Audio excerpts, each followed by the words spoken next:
Hello and welcome back to the gutter, the Grindhouse gutter. We love to roll around in the gutter apparently here. We do these every month here on the YouTube channel. We are from the All American Spook Show podcast, which comes out every Monday at 6 p.m. East, wherever you get your podcasts, and right here on the YouTube channel. But I'm joined here with the Professor Smoak. Hey, how y'all doing? And this was your choice. I mean, basically, Grindhouse gutter is your baby. Like you pick these. We don't spin a wheel or anything. We just kind of leave them up to your fates. And Yes. this was also part of the Spookshow Summer Disaster series. So tell us a little bit about. Pardon me while I step off camera for just a second. Uh-oh. What kind of surprise could the professor be cooking up? Oh, well, not really surprised. It was just not being prepared, let's just say. Dum dum dum, because I had to go get the DVD of this 2019 After the Fall in New York, which we're here to do today. If you're watching it, you see it directed by, it'll pop up Martin Dahlman. Well, we've talked about that maybe on Grindhouse Gutter, at any rate, on various other episodes that we've done on Italian horror. That Italians like to use a lot of pseudonyms for releasing their movies internationally. And that's a lot of times because back then Americans or British market or whatever market, English language market they were marketing it to, didn't like to have like foreign, they didn't want to know it was something like a foreign film, so they would like make it look like it came from America, change the title, of course, to the American name After the Fall in New York, change pseudonyms to the actors and some of the directors and principal people like the script writers, and they would anglicize the names or whatever. You watch it for the first 10 minutes, you'd be like, okay, Yeah. this wasn't made, by Americans here in America. You know, you can pick it up. But by that time, if it's the video store, the person's already rented it, so he's already spent his money, right? Yeah, well, yeah. So who cares? Even to the box office and the Grindhouse box office or whatever, same thing. They got your money already. But I mean, if you're going to the Grindhouse to watch these movies, you knew what you're seeing. Getting back to the synopsis or the point of this movie, and specifically why it pertains to Spook Show Summer Disaster. I guess explain what this movie's about. This definitely falls in the subgenre of Italian, well, the subgenre of post-apocalyptic films, but specifically Italian post-apocalyptic films that sort of rip off other more well-known American post-apocalyptic films. So this one, the basic premise of this storyline is, and if you, another thing that's going to be similar when I start describing this is you're going to think the movie Children of Men, a more modern film. I forget what year that was, early 2000s, I believe. Post-apocalyptic film that is literally like sometimes when we use the term post-apocalyptic, it's not necessarily after an apocalyptic nuclear war. Well, this one is after a nuclear war, and it's these two factions, the Pan American Confederacy and the Urax, right, which is supposed to be like some kind of a conglomeration of Europe, Asia, and Africa, I believe. So they have off screen, stuff that we haven't seen that led up to this nuclear war that happened, and now New York, as well as I guess we don't see much else. We just see New York is definitely in shambles, like buildings torn up and all that, and the streets littered and mutants and all sorts of typical post-apocalyptic type characters that you run into, right? But the premise is that there's this radiation from the nuclear fallout has rendered all women infertile. So that they think that they found a possible fertile woman, and they want to basically they use Michael Sopke, who we mentioned before, kind of rope him into going into New York because she's hidden, tucked away somewhere hidden in New York, and retrieve her and bring them back to the. I believe it was the Pan American Confederacy who's hiring him. I believe it was. Yeah, Pan American Confederacy or the New Confederacy or something. Yeah. Which I don't know if that's the best name for the for your group. This movie is what's obvious is the title After the Fall of New York is very much a blatant rip off of Escape from New York. Obviously, you would think, but and it is. But there's like a whole bunch of other things as you watch the movie that you'll see that they pulled from. I felt a little bit of Death Race 2000 in there. Yeah, yeah, I was gonna say that too. Yeah, Death Race. Also, Mad Max Yeah, with the cars, but more Death Race because it's like they weren't taking out pedestrians, but they were killing like each other. It was a demolition derby to the death kind of thing where they had guns and things mounted on the cars, like Death Race 2000, or spikes and things that they could ram the other cars with, right? But yeah, definitely that, and also later on in the movie, a little reference to Planet of the Apes for whatever reason, because why not? I guess the nuclear radiation turned some humans into mutated apes for some reason. Yeah, I don't that know. that was another part of the inconsistency of like just the effects of nuclear war. Like Yeah, some people, it basically didn't affect them, it seems like much at all. Some yeah. people turned them into apes or like ape men, right? Or an Yeah. apic race of something.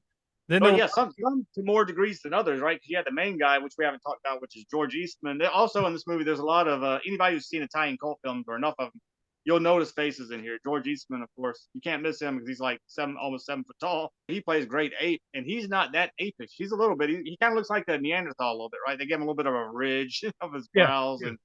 and some other parts. But then there's others that are full on Planet of the Apes. And a lot of parts it's off the rails. But I mean, like I think by and large, it's one of those films of the time where you can just have that post-apocalyptic nuttiness, that you can have fun Yeah. with.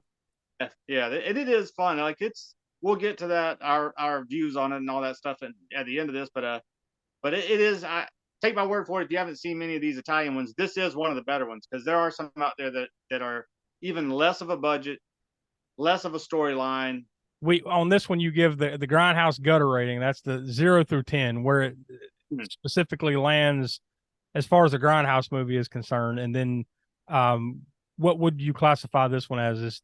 This would be action or exploitation, or whatever. When you're given those final Yeah, the quote unquote star ratings. it could fall under multiple genres. And I think, but I think I'd rule out exploit. I mean, it is exploitation to a certain degree, but not in any specific other than post-apocalyptic. But I think that falls more into action.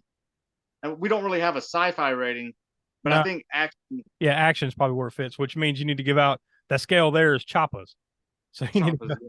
0 to 5 choppas on that one. That's kind of our quote unquote star rating, and then the Yeah. Grindhouse gutter. So go ahead with the gutter rating first. Oh yeah. So the gutter rating for this one it's chock full of some cool, set designs.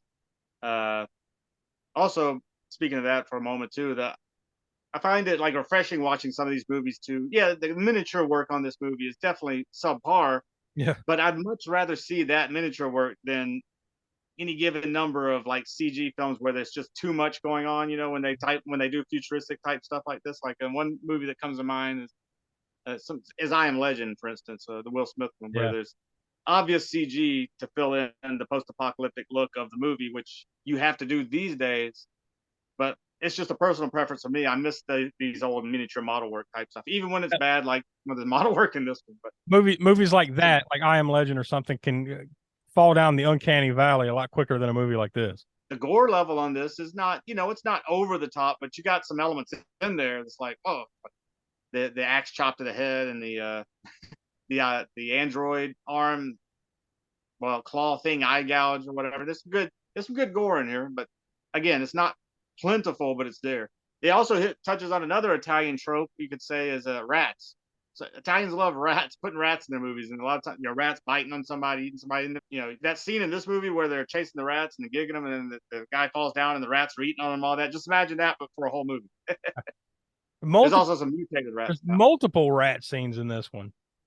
Yeah, that's true. In fact, there's a whole group of these people, subterranean types, living down there. Like There's hunt. gigging rats is Yeah, hunting them for their yeah. meal. But see, at least the rat use in this one makes sense because in this hellscape of a world, that's probably what would happen, right? You probably Yeah, would yeah, have they would food. overrun. Yeah, Yeah.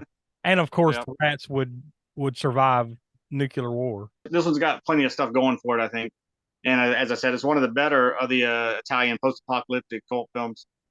Uh, I'll probably go with I'll go with a 7 out of 10 for the Grindhouse gutter rating. Definitely entertaining as hell, and it's got a lot going for it in that direction. So you won't be bored while watching. I mean, unless you just absolutely hate dubbed movies or Italian films in general. But if you like Italian cinema at all, or you like a post-apocalyptic genre, I think you'll get enjoyment out of this. Chopper rating for this one, I think I'll go with 3.5.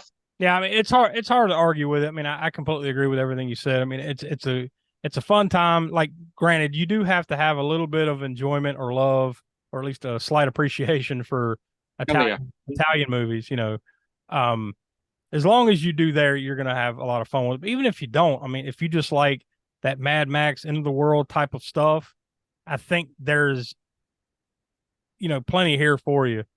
Yeah, there's a lot of plot holes in it, and once again in the great Italian manner, right? It's not well 100% cohesive story, but it's probably more than a lot.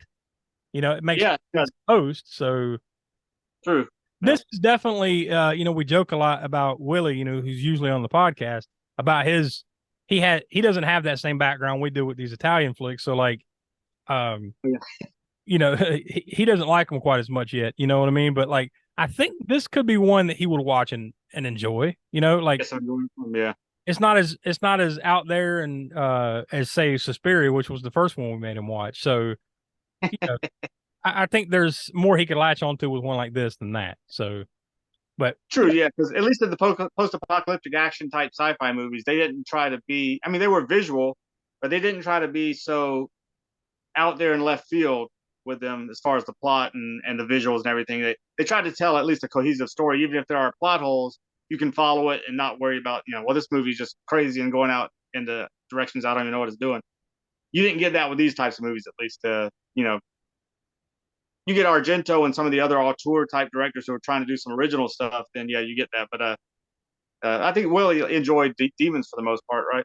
yeah, yeah, way more than he did Suspiria. So yeah, I think this is more in line with that. Yeah, Suspiria for sure. So what do you got for us next month here on the Grindhouse?